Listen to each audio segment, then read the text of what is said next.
What's up everybody, Gannon here, and we're back with another episode of WFC. Today we're making something pretty fun. I think it's gonna be delicious. I haven't made anything like this before. This is another one of those recipes that kind of sounded good on paper to me, and now it's coming to fruition in my kitchen. Today we're gonna be making some double blueberry matcha pancakes with pecans in the mix as well. If everything goes right, they will be delicious. If everything goes really right, they'll be green and delicious. So if you look over here, I bought some matcha green tea packets from like the store, but it wasn't like the refined matcha powder or anything. So what I did is I put like 2 green tea packets into this bowl with some water and let it kind of sit and kept on stirring till I got like some very potent matcha flavor. And then I put some cornstarch into there to kind of make it a thickening agent, a goop, because a lot of the pancake mixes at the store have egg already in them and like milk products. So I went with one that didn't have any in it, which is Aunt Jemima Original, but the recipe still calls for an egg. So instead I've just decided to put some flax seeds in some water to kind of make some flax egg. And since I don't have any flax meal, I'm just using flax seeds. That doesn't work very well. The cornstarch in the matcha powder should also work as an emulsifier. If that doesn't work, who really cares? Flax seeds are delicious and they're healthy for you, so why not throw them into the dessert anyways? All right, first off, we're going to be topping these pancakes with a homemade berry compote. So as you can see here, I have like this old bag of like frozen berries that I got from my fridge and everything. And then I also have some miscellaneous fresh fruit that I got from my fridge. That these strawberries and these blueberries are reaching their like throw-out date, so it's a good thing that we're gonna be using them in this recipe. Compotes are actually like very easy to make. Basically, you just throw all your ingredients into a pan. I'm gonna put that on medium heat. And I'm also gonna put some cherry jam in there because we were gonna buy cherries, but cherries are like kind of hella expensive. So we're just gonna be putting like a dab of cherry jam in there. Get a couple whole cherries. You know, just get some miscellaneous fruity stuff that you have in your fridge really easy to be thrown into a compote like this. And then that is just gonna reduce in that pan, but you need like a little splash of orange juice. So we're gonna stir this around in this pan. We're just kind of gonna, it doesn't look very nice right now. It's gonna have to like reduce down into something. I'm gonna smash it a little bit. All right, so yeah, it's starting to bubble. I've got all this mixed together, as you can see. Now I'm going to top it off with a little bit of granulated sugar. That is going to start reducing like really nicely. Just to tap it off. A little bit of vanilla. We're gonna continue to keep that bubbling over there on medium heat. And now we're going to start assembling our pancakes. Alrighty, now that our compote is over there bubbling, we're going to start assembling our pancakes. This right here is about 1 to 1.5 cups of the Aunt Jemima mix. It calls for normally just a regular cup and then a half cup of milk and then like a tablespoon of oil. But right here I have a half cup and a tablespoon of oil to 1.5 cups because I'm also gonna be adding like the matcha and then also like the flaxseed, which definitely has some residue on it. So the first thing we're gonna do is I have these blueberries that I've been itching to get rid of before they like go a little bit too bad. So I was gonna throw them into pancakes or a muffin or something. So we're just gonna throw all those in there into our mix. Those look delicious. I'm going to now take this over here. I have a bunch of pecans. Take a handful of those and then put them in the mix. That is appropriate right there. Now we're going to get our matcha and we're going to pour that into our mix. Little preliminary stir.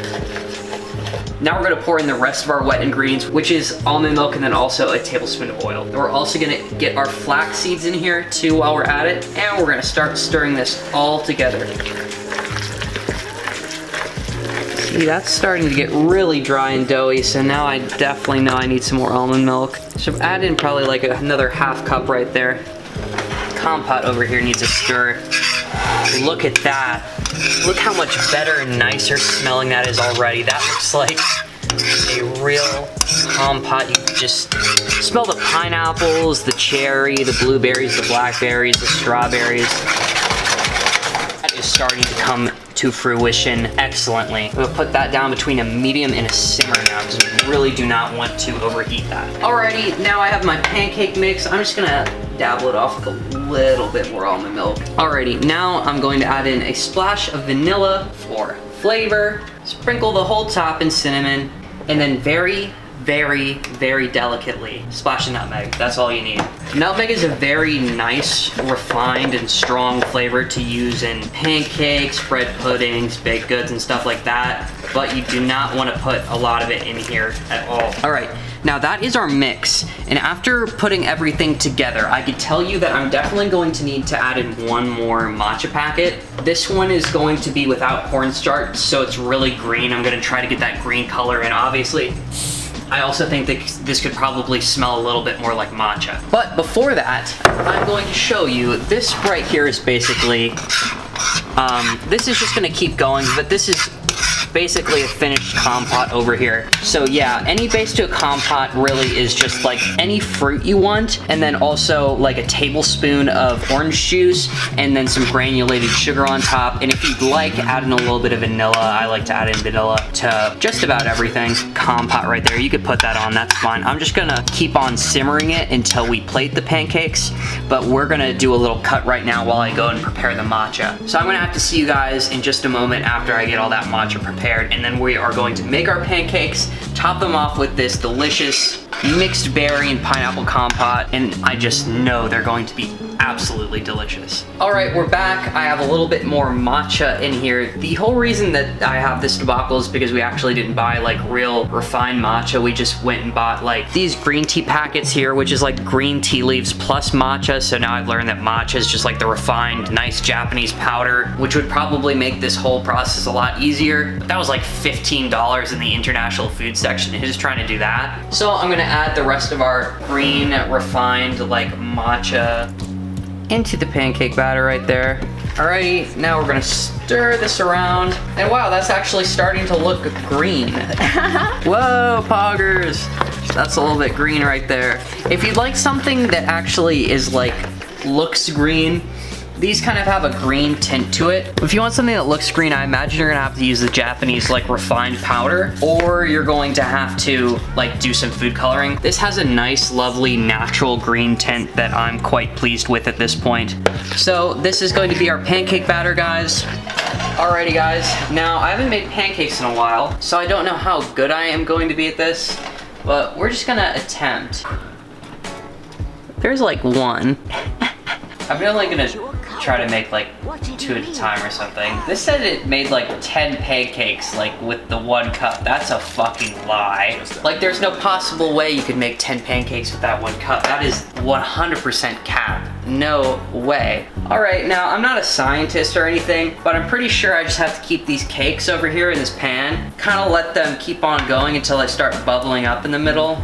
They don't need to be like super symmetrical or anything, because the thing that's really gonna make these pancakes pretty is when they're all together in a little stack. So I'm just gonna keep these in the pan. I didn't really have the pan preheated, so it's kind of chilling right now, heating up. As soon as these start bubbling in the middle though, I think that means that they're gonna be ready to flip. Pretty sure pancakes are supposed to be pretty easy. Take a peek at those, Caleb, right there. They kind of have like that nice green matcha tint. All those lovely ingredients you could see. Little air bubbles starting to form on the side as these pancakes are cooking.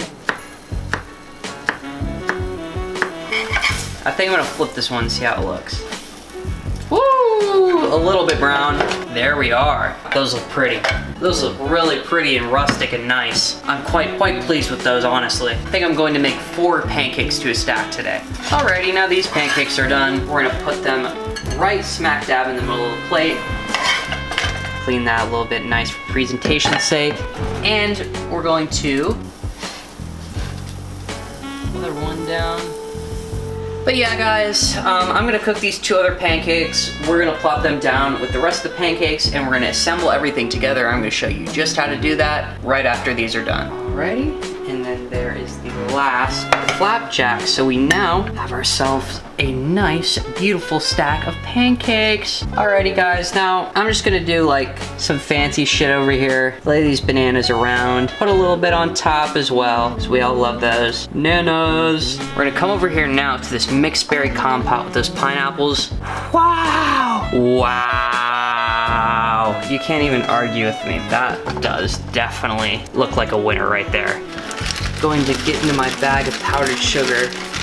A little bit messy, definitely worth it for the presentation factor. Sprinkle it up top there. Alrighty guys, This right here is a beautiful stack of pancakes. Like, absolutely divine. They even have that awesome kind of like natural green tint from the matcha. And I think the last thing that we're gonna do is carefully put on a little bit of a chocolate drizzle. Wow, look at that. That looks absolutely insane. That looks so delicious. Alrighty guys, these are our double blueberry matcha pecan mock creation pancakes that I made today with Caleb. Yes, this looks amazing. I can't wait to try this. We're gonna go ahead and take some thumbnail pictures now and we will be right back to you. Alrighty guys, now I'm just gonna, because these are Caleb's pancakes, I'm gonna make mine here in a second. I'm just gonna go in for a little taste of everything, not to encroach on his pancakes too much. All right, so I have like pancake, banana, compote, chocolate syrup, a little bit of everything here. And now we are going to reap the benefits of our spoils. Cheers, everyone. Wow, such rich, really good flavors in there. These are hella good. Rich amount of blueberries, everything in there. Tastes really awesome. The matcha is giving off. It's definitely there. It is definitely a subtle vibe just because of the way we did it. But if you're actually not broke like me, definitely get yourself some more of the authentic Japanese matcha powder if you want these to be a little bit more rich. Other than that, nothing to complain about here. Definitely a winner. Beautiful stack of these thick, vibrant, and delicious pancake flavor. The fruit, the bananas, everything. This is just a good, really nice pancake to make. Anyways guys, if you enjoyed this video, please slap a like on it. Please leave a comment, love those. If you're enjoying the content on the channel, I'd be very flattered if you were to subscribe. And with that, I'm gonna have to see you in the next one.